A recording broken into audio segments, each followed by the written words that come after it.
Me vlerësim të lartë për kontributin e dhënë në rrugën e Kosovës së drejt lirisë dhe pavarësisë, e kam përkujtuar lider shtetëror dhe ata partijak ish kryeministrin në Mërgem Bujar Bukoshi në ditën e vdekjes së tij. Te ku ka shprehur ngushëllime familjarëve, presidentja Vjosa Osmani ka thënë se Bukoshi ka lënë gjurmë të pashlyeshme në ndërtimin e shtetësisë së Kosovës. Doktor Bukoshi, ish kryeministër në ekzil, do të kujtohet për herë për kontributin e tij për fuqizimin e kauzës së Kosovës së lirë e të pavarur në kohët më të rënda për popullin tonë. Kontributi i tij si mjek, intelektual dhe udhëheqës politik ka lënë gjurmë të pashlyeshme në ndërtimin e rrugës sonë drejt lirisë dhe pavarësisë. Për dekada me radhë ai shërbeu vendit me dinjitet, dije dhe vendosmëri.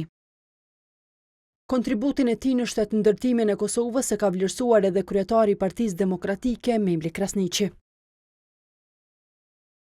Doktor Bukoshi ka qenë një figurë e rëndësishme në periudha kyçe të historisë sonë si kryeministër në ekzil gjatë viteve 90-ta dhe si njërin nga nënshkruesit e deklaratës së pavarësisë së Kosovës më 17 shkort 2008. Kontributi i tij do të mbetet pjesë e kujtesës institucionale dhe të historisë së shtetëformimit të vendit tonë.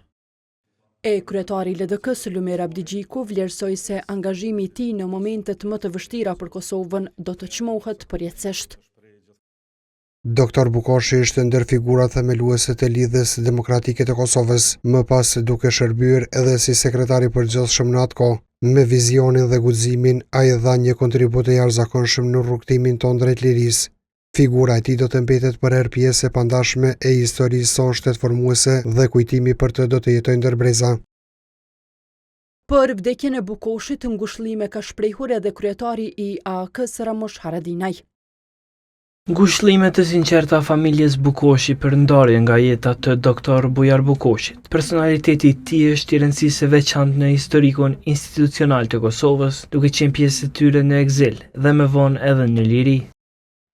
Ish kryeministri në Mërgem është kujtuar edhe nga ish udhëheqësi i qeverisë në Shqipëri Pandeli Majko dhe nga kryetari i Partisë Demokratike Sali Berisha. Bukoshi ka vdekur të martën në moshën 78 vjeçare.